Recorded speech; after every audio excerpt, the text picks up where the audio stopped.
Halo, selamat datang di Q&A Bicara Bandar episode yang ke-8 bersama saya Arga dari Creative Trader.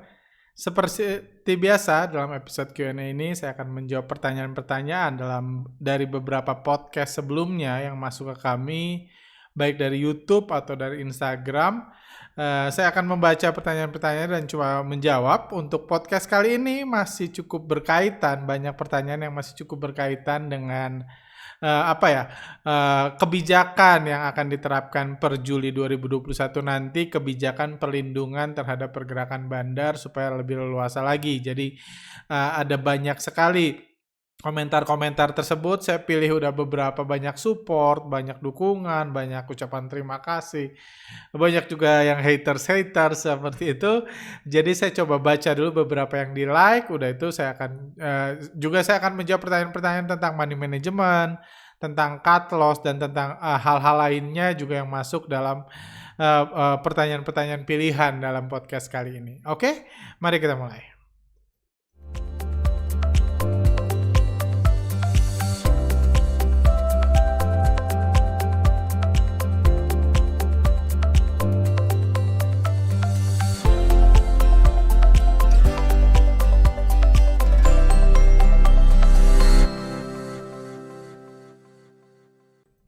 Oke, pertanyaan pertama dari Bobby Ardianta.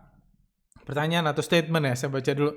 Menurut saya Bang Arga sudah sangat tepat berbagi ilmu tentang bandarmologi karena sedikit banyak ilmu yang di-sharing untuk menyelamatkan trader atau investor dari kerugian besar. Saya yakin dan percaya Bang Arga mempunyai rasa sukacita tersendiri kalau sudah membuat orang lain menjadi pintar, karena hidup ini kan bukan sekedar mencari ikan dan roti saja. Eh, oh iya, andai Bang Arga tidak sharing ilmunya tentang bandarmologi, apakah ada jaminan data broker summary tidak ditutup oleh BI? Tentunya tidak. Jadi saran saya keep it up aja. Oke, ini support sih.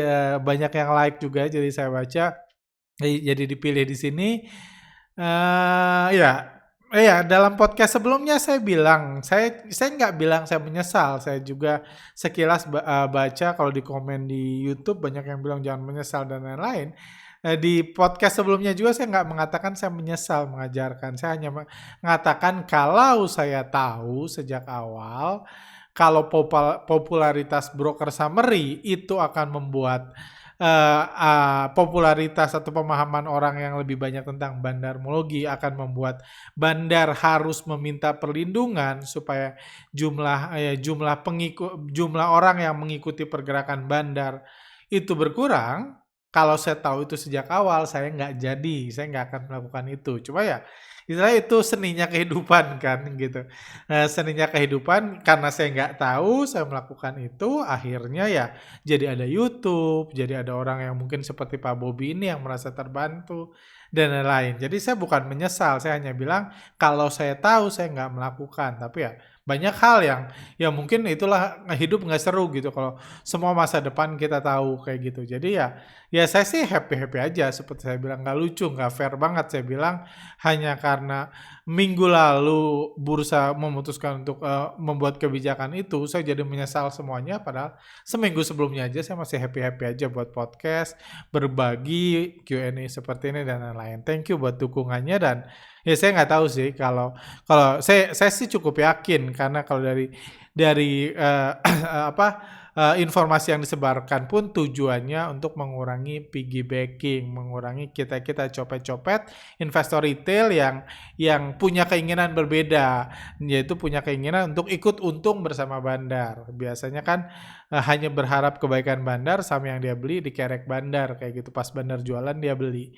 Cuma kalau yang mau mengikuti bandar memang itu yang tujuannya dikurangi. Seperti itu. Lanjut. Jika kinerja perusahaan dan naik turunnya harga saham tidak ada hubungannya, berarti BI salah alamat ya Om.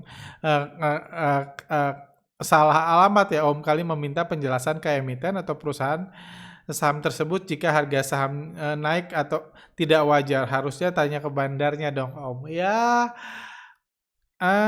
banyak orang kurang paham tentang suspensi itu tujuannya apa. Dan ini ya, tapi saya setuju memang ya, contoh sederhananya, saya punya teman misalnya kerja di Unilever, Ada temennya juga yang trading saham nanya, "Unilever kenapa sahamnya turun terus?" Ya dia nggak tahu, kan dia jualannya sampo, dia bukan saham. Dia, yang orang yang kerja di Unilever ya goalnya bukan jualan saham Unilever kan, dia jualannya ya produk-produk FMCG kan, bukan produk, bukan saham Unilever. Yang, dagangannya saham Unilever kan investor asing, yang membuat saham Unilever turun karena asing terus jualan, itu aja sebenarnya. Cuma ya kan apa ya, stigma atau ya persepsi yang dibangun oleh BI sejak awal adalah harga saham ada hubungannya dengan kondisi perusahaan. Jadi kalau dia suspend pun seakan-akan perusahaannya ditanya, kenapa nih harga sahamnya naik banyak? Kenapa nih turun banyak? Perusahaan tinggal bilang, gue nggak tahu apa-apa. Ya udah beres. Kayak gitu. Dan mayoritas mayoritas klarifikasinya dibilang tidak terjadi apa-apa di perusahaan. Jadi memang ya suspensi itu bukan buat emiten, bukan buat investor retail, buat yang lain. Kayak gitu. Jadi setuju, ini pemahaman yang saya setuju, apalagi di stock market 2.0 ini memang sudah nggak ada hubungannya kayak gitu. Karena yang dagang beda kan. Nggak mungkin divisi yang jual sampo Unilever sama-sama dengan divisi yang jual saham Unilever. Gitu kan beda, cara ngegorengnya beda, promosinya beda, cara dapat untungnya beda, itu dua hal yang sangat berbeda. Lanjut, Pak Arga, kalau trading bagusnya 1-2 saham atau lebih buat yang nggak aktif di pasar modal? Eh, ya ini pertanyaan yang setiap orang jawabannya beda. Setiap orang jawabannya beda. Yang saya tahu, ya jadi apakah 1, 2, bahkan saya kenal orang yang trader pengalaman pun dia benar-benar cuma punya saham satu. Beli satu, dia ada momennya beli, udah itu jual, udah itu cari saham lain. Cuman satu. Dia trader berpengalaman, untung banyak. Jadi nggak ada resepnya untuk berlaku buat semua orang. Cuma mungkin saya bisa kasih prinsip-prinsipnya. Yang lebih penting itu kan prinsip-prinsipnya, karena prinsip biasanya itu sama buat mayoritas orang. Cuman penerapan dari prinsip itu, aplikasi buat gayanya beda. Misalnya, kalau saya prinsipnya biasanya kalau orang punya satu saham, biasanya volatilitas harga saham itu terlalu besar efeknya buat psikologis. Anda punya saham, tiba-tiba ARB cuma punya satu, tiba-tiba ARB berjilid-jilid gitu, efek terhadap psikologis besar. Itu sebabnya mayoritas orang menyarankan lakukan diversifikasi. Artinya sahamnya lebih banyak.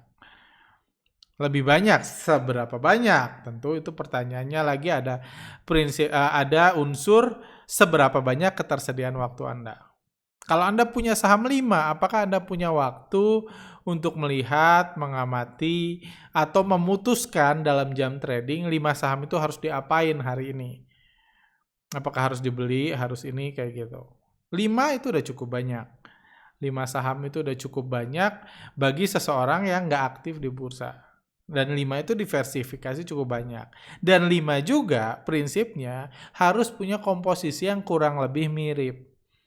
Percuma Anda punya 5 saham dari modal 100 juta, 87 jutanya di satu saham, 4-nya sisa 13 jutanya. Itu percuma.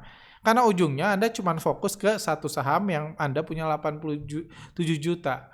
Yang 4-nya nggak jadi diversifikasi. 4-nya naik, kalau satunya turun, portfolio Anda turun. Jadi Anda tahu berapa banyak yang Anda ini kan, berapa banyak yang Anda harus miliki ya berdasarkan trial and error lah. Kalau Anda 5 udah, oh gila kebanyakan, pusing gue harus ngeliatin 5 saham dan lain-lain, ya kurangin kayak gitu. Atau bahkan kalau saya punya 20 saham, ingat pun udah enggak gitu saya punya saham apa aja. 20 ya 20, mungkin 30 saham, ingat pun enggak. Beberapa waktu lalu saya ketemu teman saya yang punya 50 saham. Waduh, saya bilang seumur hidup saya nggak pernah punya 50 saham di portfolio. Kayak gitu. Jadi besarnya sih tergantung, karena ada unsur juga yang membuat kadang-kadang orang punya banyak saham itu karena sebagai investor retail yang hanya berharap harga sahamnya dinaikkan bandar, nggak boleh punya terlalu besar. Kalau punya terlalu besar di saham yang bandarnya kere, nggak dinaikin saham kita. Jadi kita harus bagi-bagi juga. Kalau modalnya 10M nggak bisa nih 10M di satu saham, saham kecil bisa nggak naik saham kita. Saham yang nggak terlalu liquid punya 10M ditungguin kita sampai keluar sama bandarnya. Bahkan dibanting gara-gara kita masuk. Ya itu kan jarah namanya kan, rampok, bukan copet lagi kalau masuk 10M di satu saham yang nggak terlalu liquid. Jadi orang kayak gitu mungkin harus dibagi jadi 10, berarti satu saham sekitar 1M atau jadi 20. Cuma kalau 20 dia terlalu apa ya? Terlalu berat, terlalu banyak. Oh, saya nggak sanggup mantau 20 saham, ya kurangin. Mungkin jadi 10, cuman sahamnya yang transaksinya lebih besar, yang likuiditasnya lebih besar. Jadi itu prinsip-prinsipnya. Ini panjang sih pembahasan ini, cuma mudah-mudahan prinsip-prinsipnya bisa ditangkap Pak Billy. Jadi intinya punya 1 atau 2 itu menurut pengalaman saya dan banyak orang itu berat. Karena punya 1 berat untuk dianalisa, kalau udah turun berat untuk di cut loss karena lossnya besar banget dari total modal. Jadi mungkin punya 3, 4, 5 itu lebih recommended buat orang yang nggak sibuk. Tapi 3, 4, 5 itu juga pastikan posisinya kurang lebih mirip-mirip. Jumlah yang Anda belikan sahamnya, itu pertama. Yang kedua, kalau bisa jangan satu sektor yang sama atau satu bandar yang sama. Percuma Anda punya 3 saham tapi KF, IRA, dan INAF. Ya sama aja kan, dibanting bandarnya sama. Kalau satu bandar yang sama bisa jatuh bareng-bareng. Jadi kayak gitu itu harus jadi pertimbangan juga. Kayak gitu. Jadi supaya kan tujuan diversifikasi itu supaya gejolak satu saham nggak terlalu mempengaruhi kita secara psikologis. Karena kalau psikologis kita terpengaruh, terlalu stres, terlalu takut, biasanya kemampuan analisa kita yang terganggu. Kayak gitu, kemampuan kita memutuskan dengan wise, dengan tenang, itu yang terganggu. Seperti itu. Amazing Pak, oke, thank you. Sekedar tanya Pak, berapa modal untuk jadi bandar? Waduh ini panjang, ini banyak unsur juga untuk menjadi bandar. Tergantung berapa modal untuk bangun infrastruktur dan lain-lain ya. Intinya kalau punya 10M belum bisa jadi bandar. Mungkin itu aja, karena ada juga unsur ngebandarin saham apa. Saham yang baru IPO biasa modalnya lebih rendah. Saham yang udah banyak di retail itu modalnya jauh lebih besar untuk ngerek atau ngegoreng sampai ratusan persen. Kayak gitu. Oke, lanjut. Pak Sarifa Rustini, Ibu Sarifa Rustini. Saya percaya harga buat podcast YouTube, Instagram, dan lain-lain tentang Bandar Mulia adalah murni karena nurani yang tergerak untuk dan tidak tega melihat investor retail yang hanya digiring oleh analisa TA dan FA. Padahal realitanya ada bandar atau institusi besar yang menggerakkan harga saham. Semoga akan ada analisa baru tim CTS yang dapat menjadi panduan buat kita investor retail. Ya analisanya sih ada sih, cuma ya mungkin butuh modifikasi sedikit. Ya analisanya sih kami percaya akan tetap ada. Analisa foreign flow ada, analisa bandar mulia ada, tapi mungkin butuh modifikasi terutama buat daily trader. Dan ya butuh juga wisdom, saya butuh punya wisdom untuk tahu apa yang di-share, apa yang enggak di umum kayak gitu. Karena ya seperti dibahas podcast kemarin ya, di umum ini nggak ada limitnya berapa orang yang nonton, berapa orang yang coba. Seperti itu. Tapi ya saya sih pengen bahkan saya kalau sebelumnya saya pikir podcast itu cuman sampai Juli, kalau gini rasanya pengen at least sampai Desember 2021 ini, karena ya pengen sama-sama membantu teman-teman untuk beradaptasi dari kebijakan besar yang dilakukan oleh BI yang diberlakukan di Bursa Saham Indonesia, Bursa Efek Indonesia, demi melindungi bandar tersebut. Jadi saya rasa sih itu butuh ini yang lebih lah, butuh pemahaman yang lebih panjang, butuh adaptasi yang saya sih happy to share gitu kalau nanti setelah bulan Juli, Agustus, baik buat alumni atau buat rekan-rekan. Seperti itu. Thank you untuk supportnya Ibu yang tadi. Halo Pak Arga, saya ingin tanya apakah kaos hitam bertuliskan bicara bandar yang dipakai Pak Arga itu dijual atau tidak?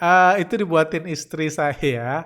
Istri saya kebetulan iseng karena mungkin dia nyadar gitu, saya sering kali kalau keluar beli kaos. Buat apa? Buat podcast, nggak dipakai buat yang lain karena sehari-hari saya nggak keluar kayak gitu. Jadi Dia kepikiran ya udah buat aja kaos yang bisa dipakai berkali-kali nggak malu-maluin kayak gitu.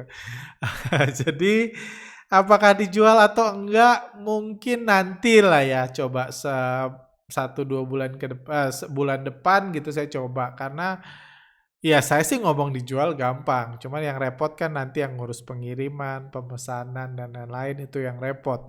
Jadi, kecuali mau saya yang ngurus, yang pasti saya nggak punya waktu karena saya akan fokus riset, selama beberapa bulan ke depan. Jadi nanti saya coba koordinasikan kalau memungkinkan, kami akan buka pemesanannya jadi Anda bisa pesan kalau memang ya karena banyak yang like, banyak yang nanya, banyak yang DM. Mungkin tuh tunggulah ya sebulan ke depan mungkin saya memastikan dulu ada nggak, SDM-nya untuk ngatur. Yang pasti kalaupun itu dijual hasilnya, keuntungannya semua akan diberikan buat donasi, seperti itu. Oke, lanjut. Yang teriak-teriak scalper dan day trader semua nih berasa ngelihat akhir zaman. Swing trader dan trend follower bandarmologi diem-diem baik kayak nggak terjadi apa-apa, anteng-anteng aja gitu hehe. Ya saya setuju sih, cuma ya meskipun saya bukan day trader yang punya setiap trading punya tujuan masuk pagi jual sore, sangat jarang saya melakukan itu. Cuma ya saya prihatin juga sama mereka. Itu salah satu hal yang membuat saya merasa bersalah karena saya nggak yakin tuh orang-orang, ya mungkin saya belum jadi buat jadwal wawancara dengan day trader itu saya nggak yakin karena hampir semua day trader, scalper yang saya tahu at least dia menganalisa broker summary, broker yang beli gimana, running trade, broker ini hajar kanan dan lain-lain, mereka menganalisa itu. Kalau itu ditiadakan apakah mereka harus pensiun, harus ganti profesi dan lain-lain? Menurut saya sangat mengganggu bagi mereka. Walaupun saya pribadi sebagai trader, saya sih nggak terlalu terganggu dengan kebijakan itu, karena memang saya kalau dipilih daripada scalper atau day trader atau swing trader, saya lebih mirip swing trader. Gaya trading saya lebih cocok seperti itu.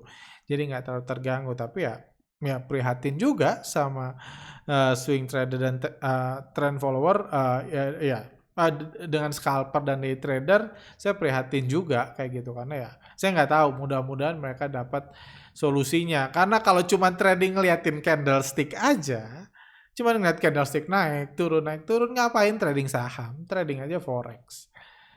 Dan yang saya tahu sih gitu ya, orang yang trading forex umumnya ya nggak tahan lama gitu. Saya belum pernah ketemu orang yang even dulunya hebat yang bisa trading forex tahan 5 tahun, 10 tahun masih trading. Saya ketemu orang trading saham udah 20 tahun pun saya banyak ketemu. Tapi forex yang benar-benar trading ya beda cerita sama yang jualan robot, marketing atau jualan seminar itu beda cerita lah.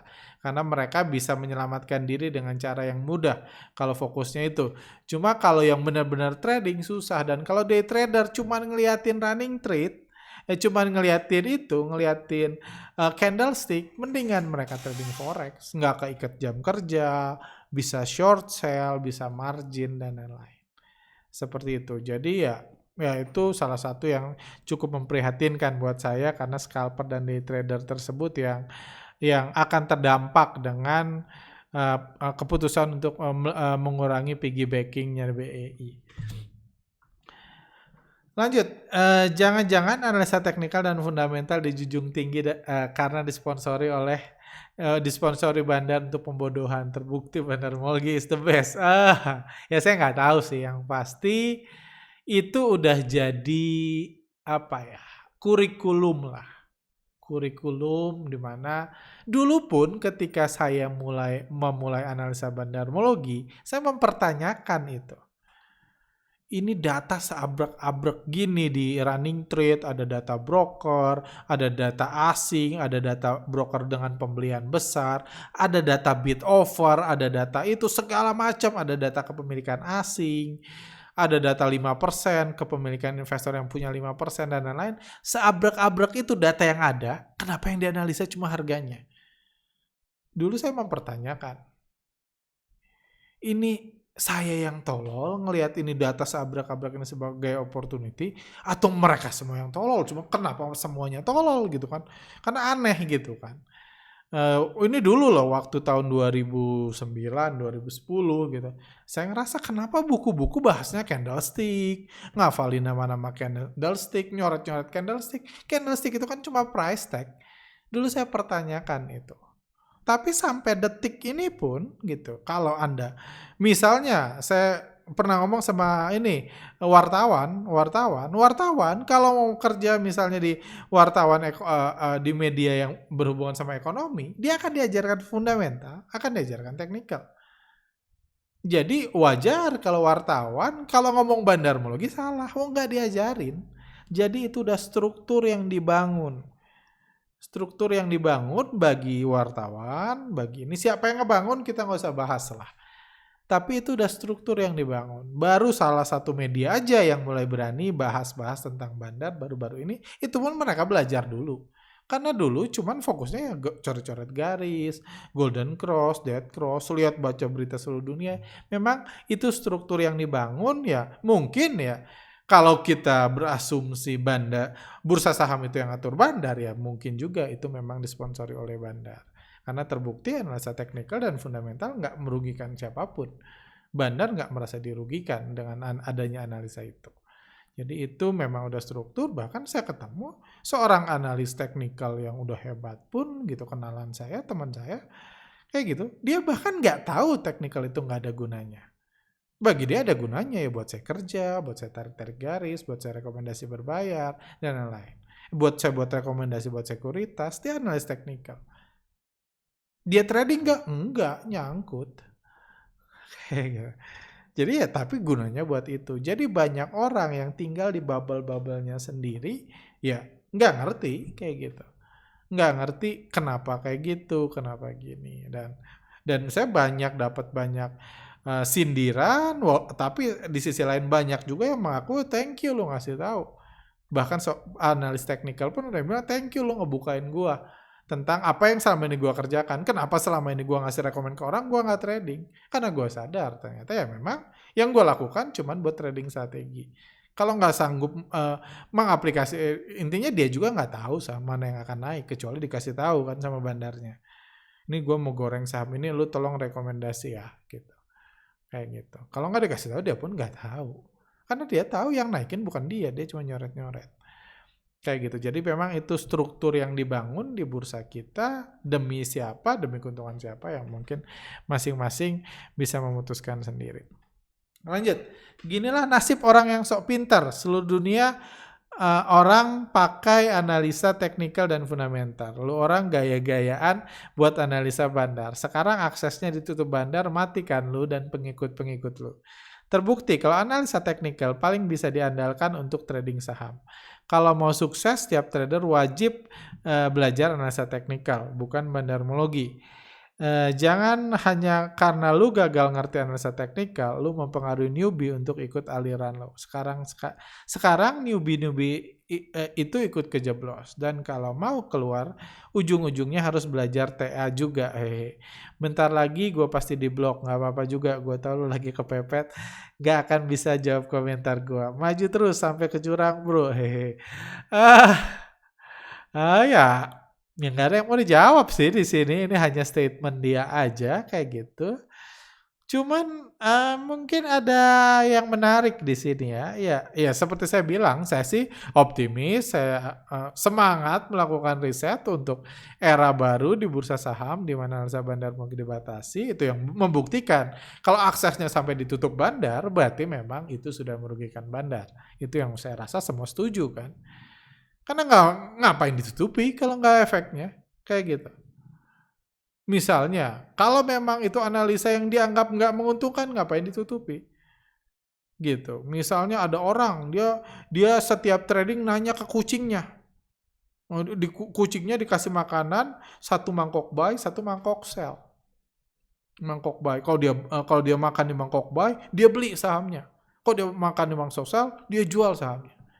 Itu analisa yang bagi mayoritas orang sesat. Cuma apakah bandar akan membatasi itu, yang ngapain lo, nggak ada urusannya. Saya besok ngapain sama kucing lu kan. Nggak ada urusannya, jadi itu nggak ditutup. Cuma karena ini fokusnya ngikutin pergerakan bandar yang ngatur harga, jadi ditutup. Itu satu. Kedua, kalau bahas tentang teknikal, sebenarnya saya mempertanyakan, yang saya bahas tadi, saya mempertanyakan orang yang ngakunya jago analisa teknikal, tapi trading saham. Kenapa nggak trading forex? Kalau memang semudah itu memprediksi, semudah itu cut loss, semudah itu disiplin, kayak kenapa nggak trading forex?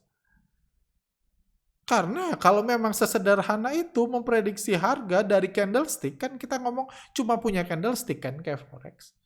Kenapa nggak trading forex kalau semudah itu? Karena bagi saya tuh ya, kalau memang saya tahu ini apa candlestick ada gunanya, ngeliatin price itu ada gunanya, trading forex jauh lebih simpel.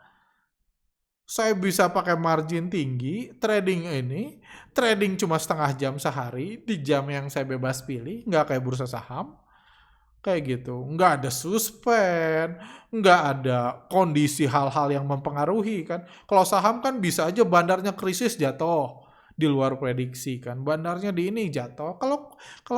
Kalau forex kan cuma candlestick, hijau merah sampai kiamat tetap hijau merah. Kalau memang Anda bisa trading seperti itu, kalau gitu bisa untung dengan coret-coret, dengan buat ini, kenapa nggak trading forex sih? Kenapa saya bingung? Kenapa orang-orang yang ngerasa technical itu berguna, kenapa trading saham? Karena jauh lebih simpel trading forex. Marginnya bisa besar. Tiga kali trading cuan semua, bisa untung puluhan persen dari modal. Tapi karena realitanya saya tahu orang trading forex, kalau Anda nggak percaya Anda tanya diri Anda. Misalnya Anda punya grup WhatsApp gitu, ada 50 orang di situ, tanya satu-satu. Kalau perlu ngarang-ngarang cerita, aduh saya kepepet banget nih, saya ngerasa trading forex solusi saya, pura-pura kayak gitu. Di pandemi ini solusi, kira-kira aman nggak? Tolong dong teman-teman sharing yang pernah trading forex. Kok dari 50 itu, mungkin dari 50, 10 pernah trading forex. Tanya, ada nggak yang masih trading forex sekarang? Ada nggak yang untung trading forex? Dalam waktu jangka panjang ya, kalau baru sebulan 2 bulan mungkin. Dalam waktu 1 tahun, 2 tahun, 5 tahun kayak gitu. Ada nggak yang untung? Nggak usah saya. Karena kalau Anda nanya saya, 5-6 tahun, mungkin 10 tahun lalu saya kenal banyak orang trading forex. Bahkan yang ngelola duit orang dengan trading forex, 5-10 semuanya pakai technical mereka. Nggak ada yang pakai fundamental. Apa juga yang modelnya fundamental. 5-10 tahun lalu saya kenal. Anggaplah saya kenal 100 orang total saya nggak pernah benar-benar ngitung. Anggap yang total saya kenal 100 orang. Dan menurut saya dari mereka semuanya pakai technical tuh 100. Saya belajar technical bareng-bareng mereka juga. Salah satu mentor saya dulu trader forex yang ngajarin saya technical. Nggak ada satu juga tuh. Dari mereka ada 3 yang di forex yang sampai sekarang masih. Satu marketing.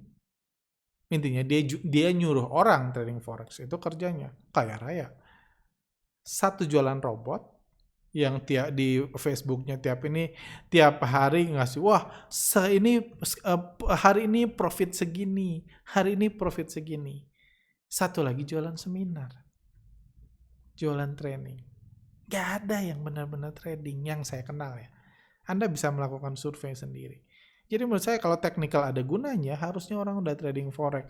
Jadi kalau orang menanyakan gini, saya bertanya-tanya. Jangan lu kenapa kalau memang Anda ngerasa technical guna, kenapa nggak trading forex? Karena kalau sama-sama candlestick, bagi saya nggak ada gunanya saham. Kalau intinya cuma ngeliatin candlestick dan nebak-nebak. Jauh lebih menarik forex. Atau mungkin kripto. Kalau kripto sudah senyaman itu, saya belum pernah mendalami kalau kripto. Dari Nyangkuters, pertama-tama, thanks Bang Arga, saya kenal Bandar Melalui karena Bang Arga. Memang ada andil abang untuk membuat ilmu bandar ini ngetop, tapi sebenarnya yang paling membuat Bandar Melalui ngetop adalah kelakuan bandarnya sendiri selama 2020. Pandemi masih parah, saham yang all time high tambah banyak.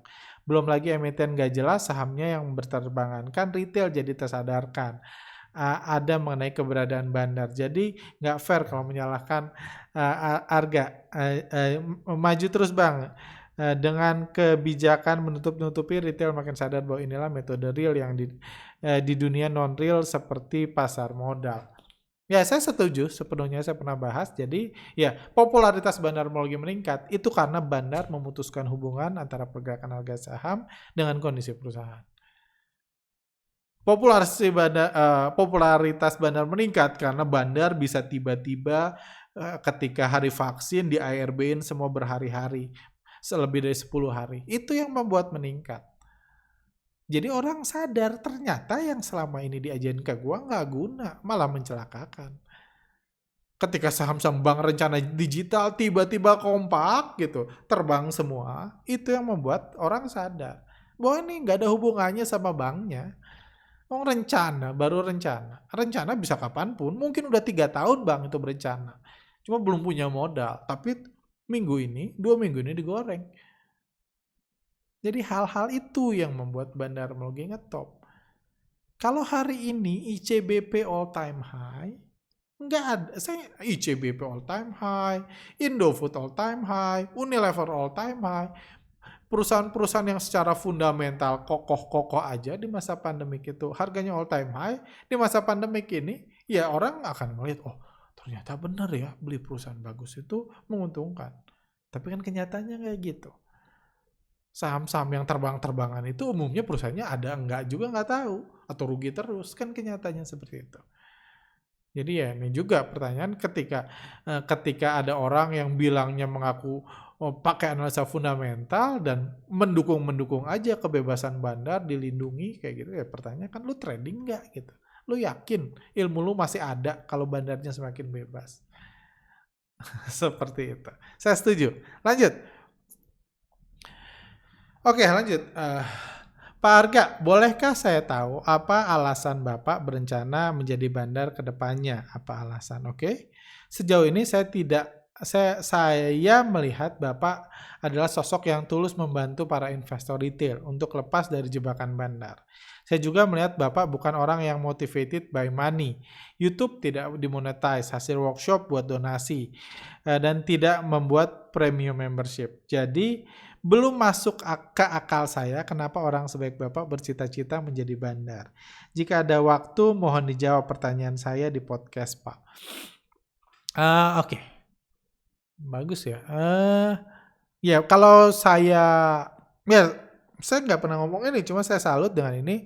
Kalau dibilang saya nggak motivated by money, yes. Jadi saya punya prinsip, saya nggak akan melakukan apapun kalau satu-satunya tujuannya adalah mencari uang. Kayak gitu.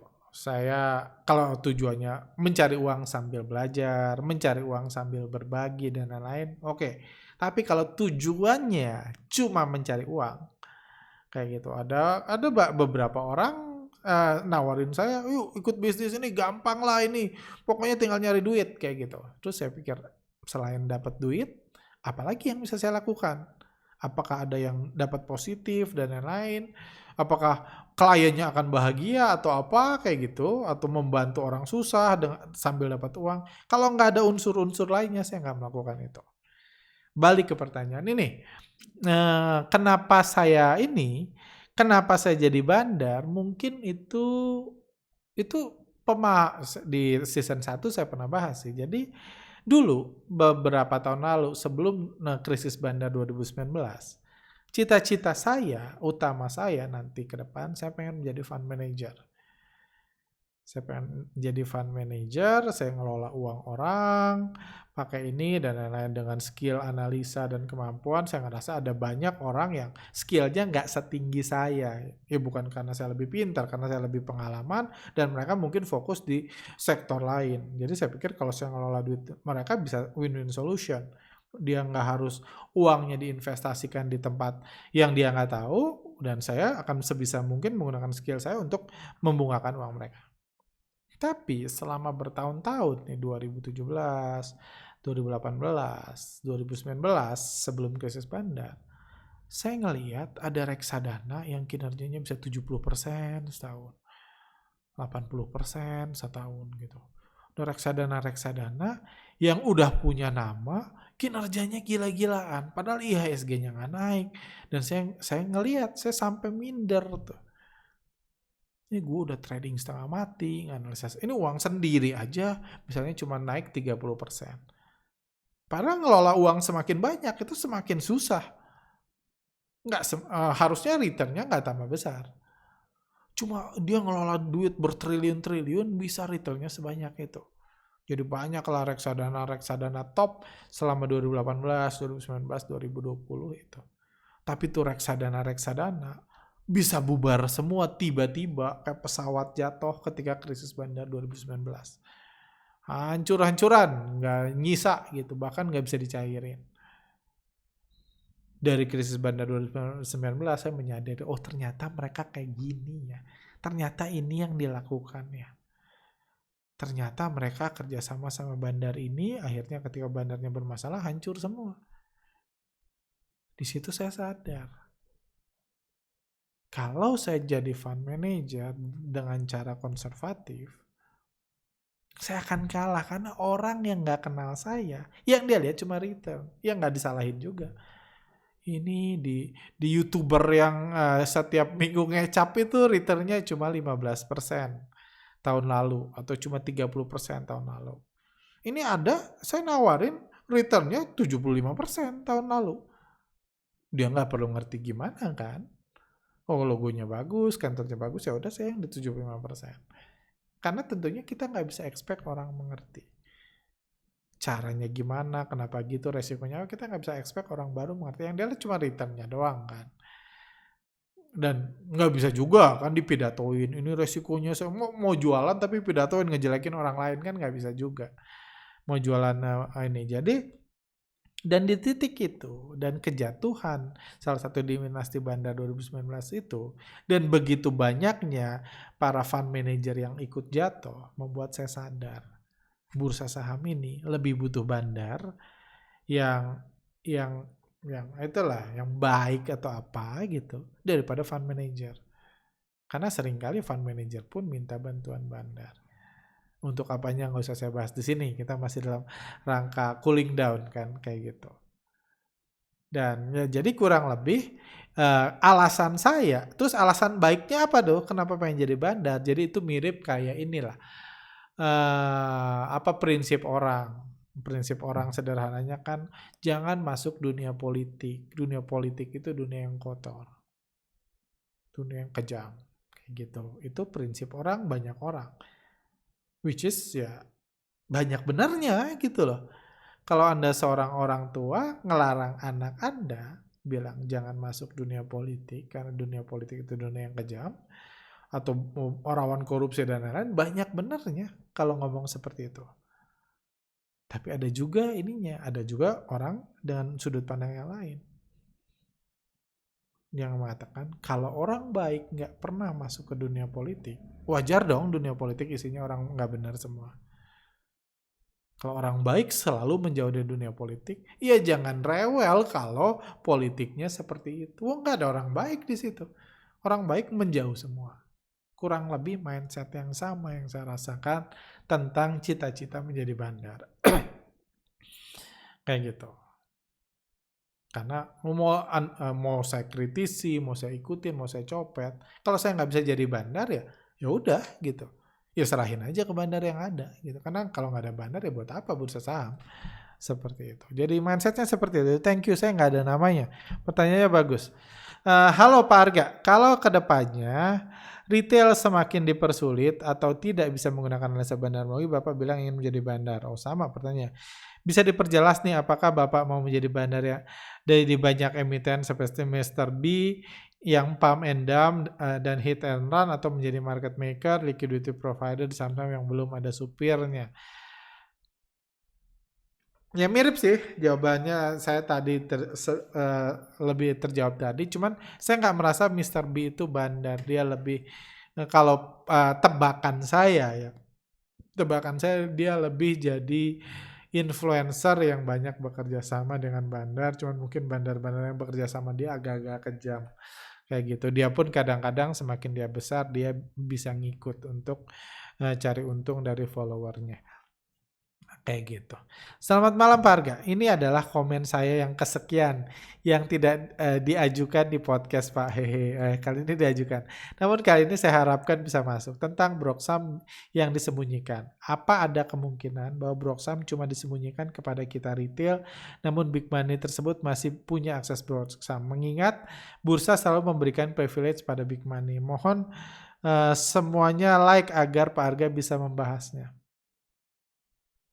Ya ini ya ada, kenapa enggak? Kenapa enggak kayak gitu? Itu aja sih. Ada-ada aja, wajar kok. Oke, lanjut. Kalau bisnis bandar akan mati jika broker summary ditutup semua, saya jadi teringat video Pak Arga tentang ningrat di bursa saham. Ini pun mirip. Apakah sebenarnya para ningrat itu seperti punya privilege untuk melihat broker summary selama live trading? Mereka bisa saja membayar fee lebih untuk hal itu. Atau memang ada jalur tersendiri biar hanya mereka saja yang diberi informasi. Jadi bisnis sekuritas untuk bandar juga masih bisa hidup. Tolong tanggapannya. Bagus pertanyaannya. Jadi gini. Kenapa menurut saya broker summary akan ada? Ini menurut saya bisa salah karena ini kan saya berpendapat bandar yang memutuskan, bandar dan BI yang memutuskan. Menurut saya, kenapa kalau broker summary dihapus anggaplah dari investor retail, bandar sih bebas, dia mungkin bisa dapat mengakses kapan aja. Kalau broker summary dihapus, efeknya apa? Kalau menurut saya, efeknya berarti retail nggak bisa lihat. Kalau retail nggak bisa lihat, copet nggak bisa lihat. Artinya nggak ada tuh piggybacking yang ngikutin bandar. Mau end of day, mau yang lain-lain. Itu bisa menguntungkan bandar? Bisa. Apalagi bandarnya yang satu kantor nih. Itu bisa menyebabkan perang antar bandar kalau bandarnya dari banyak pihak. Satu dari institusi ini, satu dari institusi ini, satu dari institusi ini. Kayak gitu. Mereka bilangnya beli padahal jualan. Itu kan bisa kacau. Karena nggak ada buktinya, nggak ada broker summary yang bisa dilihat bahwa si institusi itu tetap mematuhi persetujuan awal bakal terus beli, malah bukannya profit taking. Itu bisa mengacaukan. Tapi oke lah, gimana kalau bandar bisa ngelihat, retail nggak? Kalau bandar bisa lihat, retail nggak bisa lihat. Kalau itu yang terjadi, masalahnya beda. Retail kan nggak bisa lihat sama sekali. Lalu untuk apa bandar pakai mecah-mecah jadi puluhan broker? Sekarang kan bandar kalau akumulasi bisa puluhan broker. Ditransfer, dipindah-pindah, di lain-lain. Itu yang membuat ada broker bandar, itu broker yang dibuat untuk bandar itu lebih banyak daripada broker yang dibuat untuk retail. Hampir 60-70%-nya dibuat untuk bandar. Ya namanya nggak kenal tapi transaksinya bisa gede-gede. 60 kenapa? Karena bandar kan memecah. Saya pakai ini buat ini buat ini. Dipecah itu yang buat infrastruktur jadi bandar jadi mahal. Karena harus pakai banyak broker, artinya harus punya banyak trader yang dia perintah-perintah dan lain-lain. Itu yang buat jadi mahal. Kalau nggak ada itu, kenapa dia harus melakukan itu? Karena kalau bandar selalu beli pakai satu broker, hajar kanan, setiap dia beli naik ya kita tinggal ikut. Kalau sekarang, makanya dia pecah-pecah, dia pakai itu, makanya tools bandarmologi pun dari tahun ke tahun semakin kompleks, karena bandarnya semakin kompleks. Cuma kalau nggak ada data itu, ya bandarnya simple aja.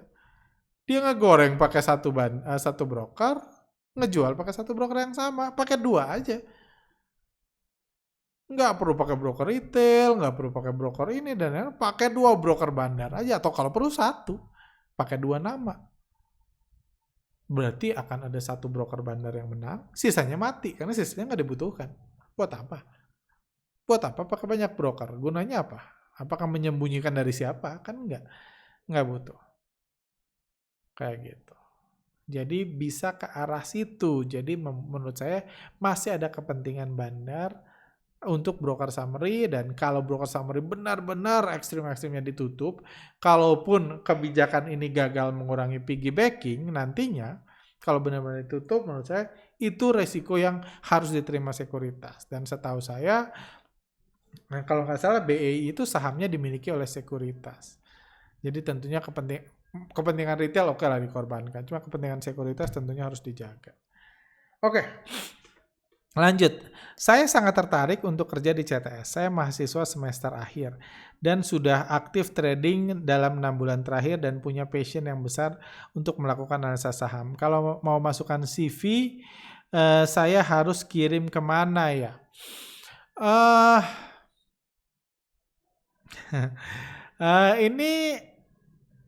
Ini pertanyaan udah lama sih harusnya, seingat saya, cuma karena kurang relevan biasa nggak saya masukin, cuma ini santai-santai. Oke. Jadi gimana ya?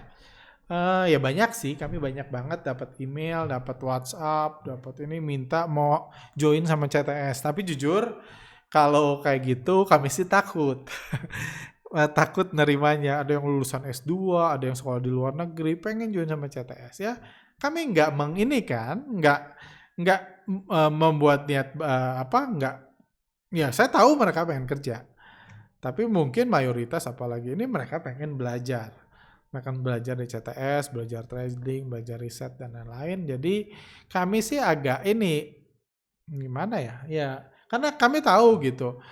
Cara paling mudah yang saya tahu, kalau saya pun orang luar, kalau saya mau belajar bandarmologi, cara mau riset tentang bandarmologi mendalam, cara yang dilakukan dia kerja dulu aja di CTS. Jadi pengalaman 8 tahun, 10 tahun riset, dipelajari dulu, baru nanti ngembangkan. Jadi itu biasa kami dapatkan, wajar-wajar aja, udah ngerasa pintar tinggal keluar kan. Kayak gitu. Jadi kalau kami di sini, saya ya sederhananya, biasanya dari semua pegawai di sini, cara kami meng-hire pegawai, semuanya di-approach, kami yang approach, bukan mereka yang mencari kerjaan. Jadi lebih ke headhunting. Kami jauh lebih suka headhunting daripada nerima CV. Pernah 2 kejadian kami coba nerima CV, ngeliat, tanya kemampuan dan lain-lain. Cuman even pernah ada 2 kali, ada 2 pegawai yang dia ngajuin CV dulu kita terima, biasanya nggak jalan.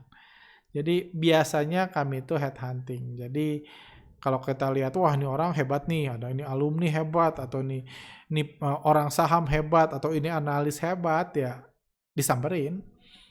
Kayak gitu. Lebih mahal sih kalau headhunting kan ya. Kalau Anda ditawarin kerja tentunya jadi Anda yang menentukan kan berapa, misalnya Pak Frost ini ditawarin kerja, Anda yang urusan gajinya udah ini kan, udah susah. Cuman ya menurut saya enakan seperti itu sih daripada orang-orang yang ini, karena ya niat orang siapa yang tahu juga gitu. Niat orang siapa yang tahu juga, dan kami di sini, kami di kantor ini nggak kayak orang kerja, jauh lebih mirip kekeluargaan. Seperti saya bilang, nggak ada jabatan, saya nggak dipanggil bapak oleh siapapun. Ada yang manggil saya Arga, ada yang manggil saya Ko Arga, ada yang manggil saya Bang Arga. Nggak masalah. Hanya tergantung umur aja sih, kayak gitu.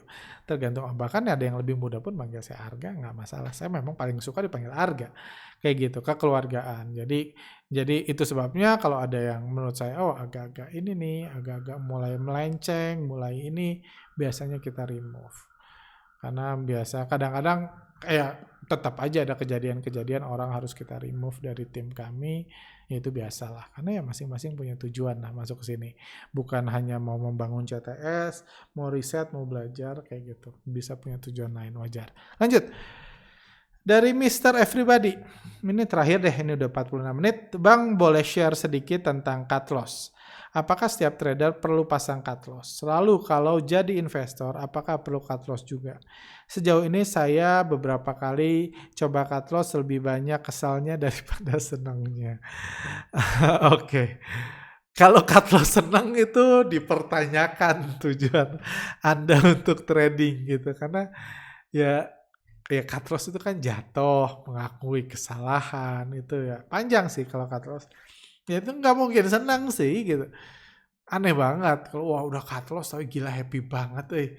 Nggak pernah se-happy ini saya cut loss. Aduh ternyata enakan cut loss ya di profit taking. Itu kan pasti enggak. Jadi sejauh ini berapa kali saya coba cut loss dari Mr. Everybody udah 1 bulan. Berarti ini pertanyaan lama juga. Ya wajar lebih banyak kesalnya. Itu satu.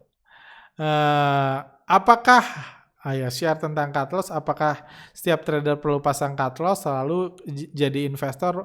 Apa perlu cut loss juga? Kayak gini. Jadi, apakah trader perlu pasang cut loss? Kalau menurut saya perlu. Kalau menurut saya. Ada yang bilang nggak perlu. Kayak gitu.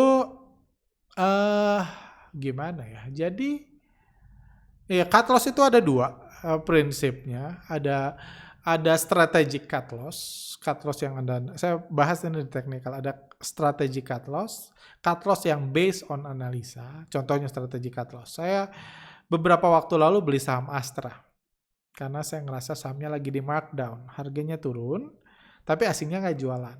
Itu gaya saya masuk beli. Udah beli, harga sahamnya turun sedikit, saya beli lagi, rebound sedikit, nggak saya apa-apain. Terus tiba-tiba asing jualan besar, bahkan ketika pajak diturunin pun, pajak mobil diturunin pun, asing malah jualan semakin besar. Goal saya membeli saham Astra itu mau ngikutin asing. Pas asing markdown, sebelumnya beli saya masuk, masih sesuai prinsip. Cuma saya masuk dengan harapan setelah saya beli, asingnya semakin beli, harganya semakin naik. Cuma harapan saya itu berubah. Cuman realitanya ya tetap asing yang memutusin. Setelah saya beli, ternyata asing jualan besar-besaran. Saya tahu strategi saya ngikutin asing. Berarti kalau ngikutin asing, saya harus jual dong. Iya dong. Kan mau ngikutin asing. Masa ngikutin asing pas belinya doang? Tapi saya rugi. Terus gimana nih? Galau-galau sebenarnya akhirnya saya keluar. Saya cut loss. Mungkin asingnya masih untung, cuma saya rugi. Tapi saya tetap ngikutin asing. Karena strategi saya ngikutin asing. Itu juga kalau fundamentalis kayak gitu. Saya beli saham ICBP di harga murah karena saya percaya misalnya nih strategi saya percaya penjualan Indomie akan terus naik. Kalau penjualan Indomie kedepannya terus naik, saya percaya asing pun akan ngelihat dan lama-lama harga ICBP dinaikin. Oke, itu strategi. Tapi strategi itu bisa gagal. Misalnya 2 tahun ke depan ICBP memutuskan untuk kita berhenti jualan Indomie. Berarti gagal dong asumsi Anda. Anda beli dengan asumsi Indomie yang bakal ini itu orang fundamentalis disarankan cut loss misalnya. Jadi itu strategic cut loss. Atau Anda beli saham technical, Anda berharap itu support. Anda beli di support. Ternyata ya support kan cuma garis yang Anda tarik, yang mutusin itu support atau resisten kan bandar. Tiba-tiba sama bandar dijadiin resisten, support yang udah setengah mati Anda tarik. Di situ Anda cut loss kan. Itu strategi cut loss. Strategi cut loss based on strategi Anda. Anda beli saham pas diakumulasi, sekarang didistribusi tapi Anda belum untung, bisa Anda melakukan cut loss. Itu strategi cut loss.